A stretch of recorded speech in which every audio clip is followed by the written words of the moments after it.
Assalamualaikum warahmatullahi wabarakatuh. Bismillahirrahmanirrahim. Alhamdulillahi rabbil alamin. Wa bihi nasta'inu ala umuri dunya waddin. Wassalatu wassalamu ala sayyidil anbiya'i wal mursalin sayyidina wa maulana Muhammad sallallahu alaihi wa ala alihi wa sahbihi wa sallam ajma'in. Nawaitu ta'alum wa ta'alim wa naf'a wal intifa' wal mudhakarata wa tadhkir wal ifadata wal istifada wal hathala tamassuki bi kitabillahi wa sunnati rasulih wa du'a ila al-huda wa dilala ala al-khair ibtigha'a wajhillahi wa mardatihi wa qurbihi wa thawabihi min Allah ta'ala. An Abi Hurairah radhiyallahu anhu an Rasulillah sallallahu alaihi wa alihi wasallam qala as-salawatul khamsu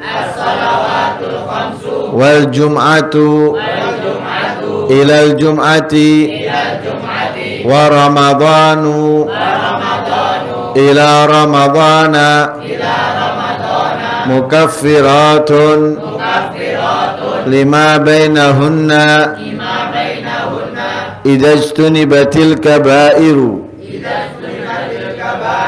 rawahu Muslim. Dari sahabat Abu Hurairah radhiyallahu anhu, beliau meriwayatkan dari Rasulullah sallallahu alaihi wa alihi wasallam,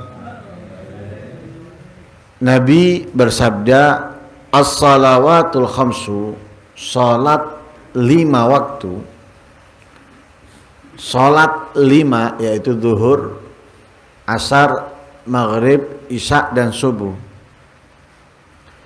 Wal jum'atu ilal jum'ah, dan Jumat ke Jumat, salat Jumat ke salat Jumat. Wa ramadhan ila ramadhan, dan bulan Ramadan ke bulan Ramadan. Mukaffiratun, semuanya dapat melebur, lima bainahunna, segala sesuatu apa yang ada di antaranya, izastunibatil kabairu, jika dihindari al-kabairu, dosa-dosa besar. Pertama, as-salawatul khamsu, salat 5 waktu. Salat 5 waktu salah satu rukun Islam yang paling istimewa, karena posisinya dalam agama seperti kepala di jasad manusia. Sebagaimana manusia tidak akan bisa hidup tanpa kepala, agama tidak akan bisa hidup tanpa sholat.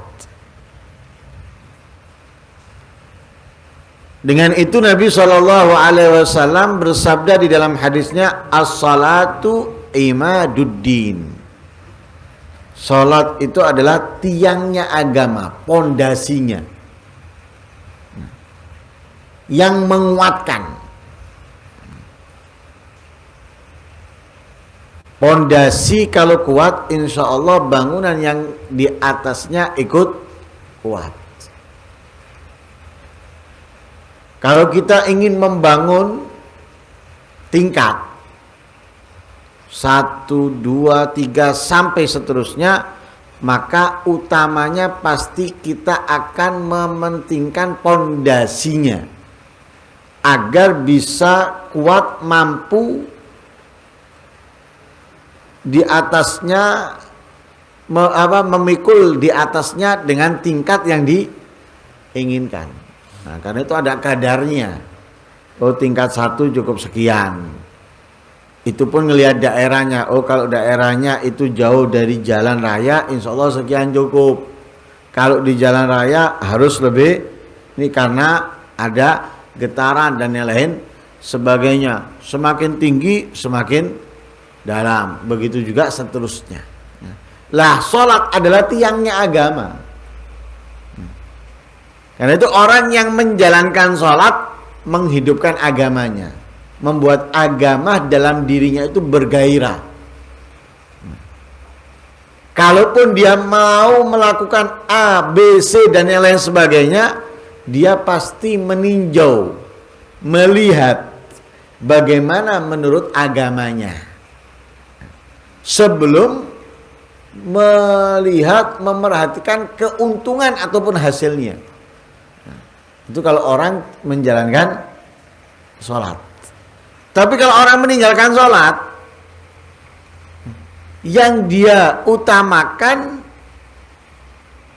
dan ia perhatikan pertama adalah keuntungannya, sesuai atau tidak dengan agama, itu dilihat setelahnya. Nah, karena itu perhatikan kalau orang rajin sholat, apalagi kalau dia berusaha meningkatkan kualitas sholatnya, pasti sebelum dia mau melakukan sesuatu, dia lihat dulu dalam agama bagaimana ini hukumnya, boleh tidak. Kalau boleh, bagaimana caranya. Kalau enggak, dia akan meninggalkan. Tapi kalau orangnya enggak sholat, atau yang bolong-bolong, kadang sholat kadang enggak, dia ngelihat keuntungan duniawinya dulu. Oh, hasil ini, faedah ini, untung ini, dikerjakan.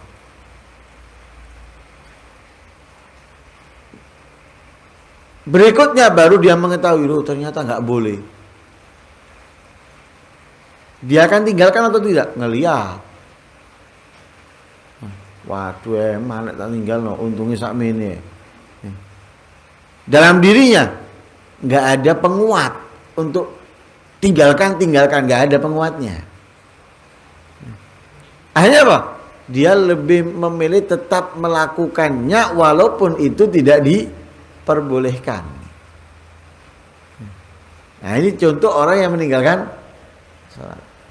Faman tarakaha faqad hadamad din. Yang meninggalkan sholat itu adalah orang yang menghancurkan agamanya.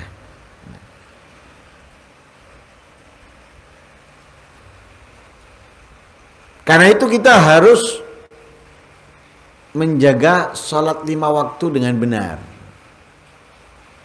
Sebagaimana Allah telah mengingatkan kita dalam ayat Al-Quran, hafidhu ala salawati was salatil wusta.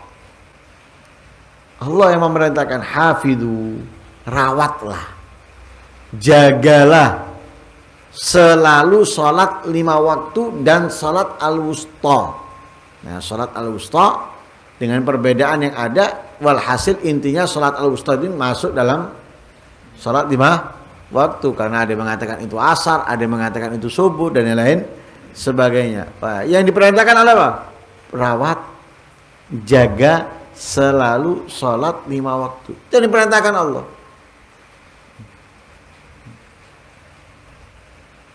Lah ketika Allah memerintahkan kita menjaganya, merawatnya, memperhatikannya, berarti apa? Kunci kesuksesan ada pada sholat. Nah, di antara kunci kesuksesan itu ada pada sholat. Kesuksesan apa? Utamanya akhiratnya, dengan meraih ampunan dari Allah Subhanahu wa ta'ala, sebagaimana di dalam hadis yang diriwayatkan oleh Abu Hurairah, beliau mendengarkan Rasul sallallahu alaihi wasallam bersabda, ara'aitum law anna naharan bi babi ahadikum yaghtasilu minhu kulla yawmin 5 marrat hal yabqa min daranihi syai'. Katanya Rasulullah, bagaimana menurut kalian bagaimana pendapat kalian jika sungai ada di pintu salah satu rumah kalian? Kemudian salah satu daripada kalian ini mandi di sungai tersebut setiap harinya 5 kali. Jadi buka pintu rumahnya sungai. Kemudian setiap hari mandi di sungai tersebut 5 kali. Rasulullah tanya kepada mereka, hal yabqa min darani syai', apakah akan tersisa noda kotoran dari orang tersebut sedikit? Apakah ada gitu? Tetap ada noda di dalam dirinya? Ya enggak ada lah. Orang mandi 2 kali aja bisa bersih. Pokoknya bukan mandi kucing kan gitu ya. Hah? Biur metu. Ya tetap. Nah, bolotnya tidak hilang. Nah, tapi kalau dia mandi bersihkan 2 kali dalam sehari bersih. Apalagi kalau 5 kali. Nah ini diibaratkan oleh Rasulullah, apakah ada kotorannya? Orang tersebut yang mandi dalam sehari 5 kali, apakah ada kotorannya? Mereka para sahabat tanya, la yabqa min dari syai'. Tidak akan ada, tidak akan tersisa kotoran pada mereka sedikit pun. Hanya katanya Rasulullah, fadzalika matsalus shalawatil khams. Itu seperti salat 5 waktu. Seperti salat 5 waktu. Kenapa? Yamhullahu bihinnal khotoya. Allah akan menghapus dengan salat 5 waktu al khotoya, kesalahan. Selesai, dosanya diampuni oleh Allah Subhanahu wa ta'ala. Nah, karena itu diserupakan oleh Rasulullah bahwa sholat itu seperti air yang mengalir. Air yang mengalir. Dosa seperti kotoran yang ada pada dirinya. Tapi harus kita ketahui, tidak semua bisa dihapus dengan air. Tidak semua kotoran bisa dihapus dengan air atau dihilangkan dengan air. Sama dengan dosa. Tidak semua dosa bisa dihilangkan dengan air. Karena itu di dalam hadis yang kita baca dikatakan oleh Rasulullah apa? Mukaffirat idzatunibatil kabair. Dalam arti yang terhapus dengan sholat itu adalah dosa-dosa kecil. Bukan dosa-dosa besar. Sama dengan apa? Seseorang yang datang ke Nabi.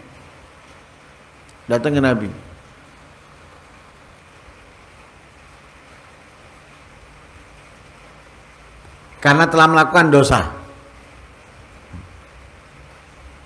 Gimana ya Rasulullah? Aku telah melakukan dosa ini. Akhirnya katanya Nabi, sholat. Diperintahkan untuk sholat sama Nabi.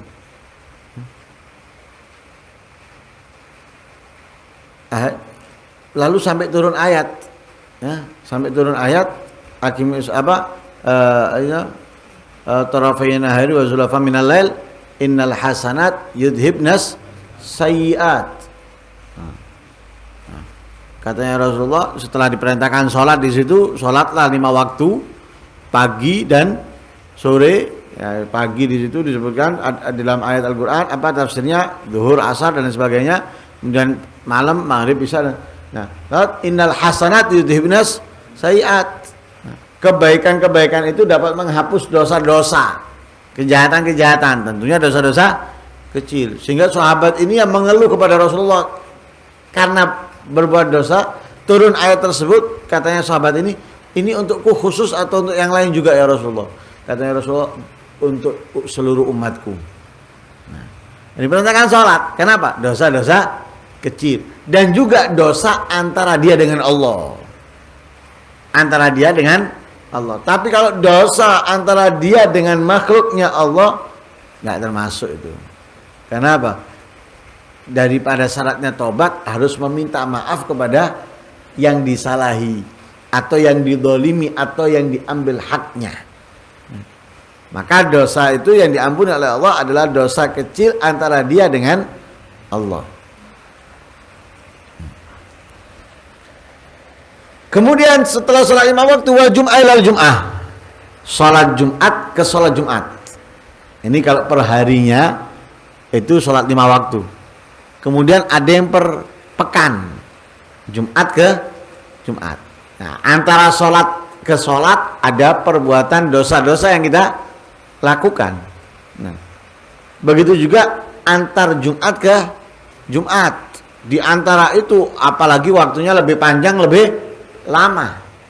Pasti ada dosa-dosa ya yang kita lakukan, yang kita kerjakan. Nah, baik itu dengan sengaja ataupun tidak. Tapi antar dosa itu bisa dihapus ketika kita melakukan sholat Jumat. Kemudian di sepekan berikutnya kita melakukan sholat Jumat. Nah, begitu juga per tahun. Wa Ramadan ila Ramadan, bulan Ramadan ke Ramadan, lebih lama lagi nih. Nah, nggak usah bulan langsung. Nah, dari dalam satu hari, dalam satu pekan, kemudian dalam satu tahun. Ramadan ke Ramadan. Lah, ketika kita menjalankan sholat zuhur, kemudian kita menjalankan sholat asar. Lah, menjalankan sholat zuhur dan asar ini dapat melebur dosa di antara zuhur dan asar daripada dosa-dosa kecil. Kemudian menjalankan sholat Jumat, kemudian satu pekan berikutnya kita menjalankan sholat Jumat, apa yang ada di antaranya daripada dosa-dosa kecil terhapus. Begitu juga antara Ramadan, dari Ramadan ke Ramadan, kita puasa Ramadan, kemudian datang Ramadan berikutnya kita menjalankannya ya puasa. Kemudian ini dapat melebur dosa di antara keduanya dengan catatan ya. Dengan catatan sholat ke sholat atau Jumat ke Jumat, Ramadan ke Ramadan itu kalau orangnya menjauhi, menghindari perbuatan dosa-dosa besar. Antar sholat tapi yang dilakukan dosa besar, nggak bisa dilebur, nggak bisa dihapus. Antar Jumat melakukan dosa besar, nggak bisa dihapus. Ramadan ke Ramadan nggak bisa dihapus, ya, tidak bisa dihapus. Lalu dosa besar itu apa? Ada dosa besar, di situ banyak perbedaan antara ulama. Ada yang mengatakan dosa besar itu ya dosa yang dilakukan dengan sengaja. Dosa yang dilakukan dengan sengaja itu dosa besar. Nah, ini kan berat berarti. Banyak dosa yang kita lakukan dengan sengaja.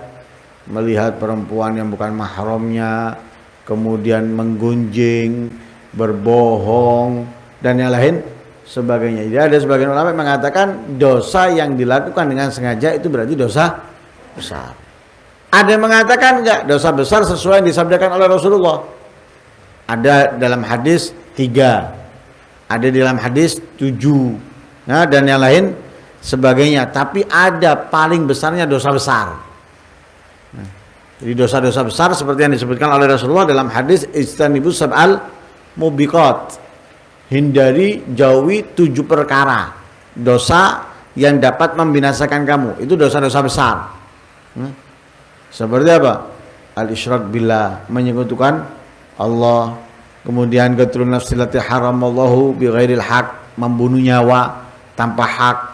Sihir, durhaka kepada orang tua, zina, memakan harta anak yatim, sumpah palsu, ya, dan yang lain sebagainya. Itu dosa besar. Tapi ada paling besarnya dosa besar.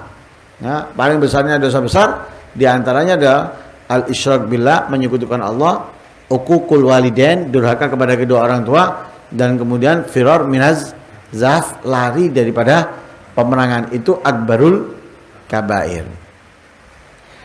Walhasil dosa-dosa kecil bisa dihapus dengan kebaikan-kebaikan selama kita tidak melakukan dosa-dosa besar, dan itu pun juga dosa antara dia dengan Allah Subhanahu wa taala. Ya. Karena itu di sini disebutkan mukaffiratun lima bainahunna idastunibatil kabair.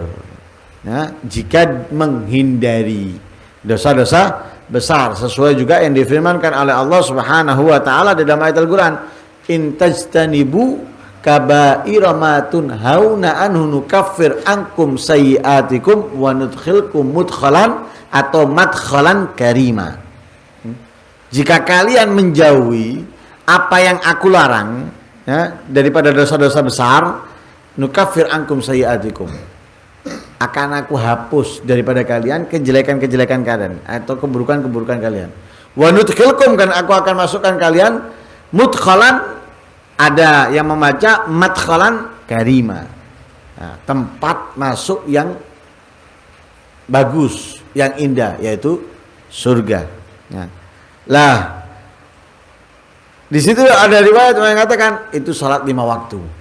Jadi salat 5 waktu, kemudian Jumat ke Jumat, Ramadan ke Ramadan ini dapat menghapus kejelekan-kejelekan, keburukan-keburukan, kejahatan-kejahatan, ya, yang dilakukan orangnya ketika ia menghindari perbuatan dosa besar, dan yang dia akan dapatkan ampunan daripada dosa-dosanya, ya, dan juga surga yang akan ia raih dari Allah Subhanahu wa ta'ala.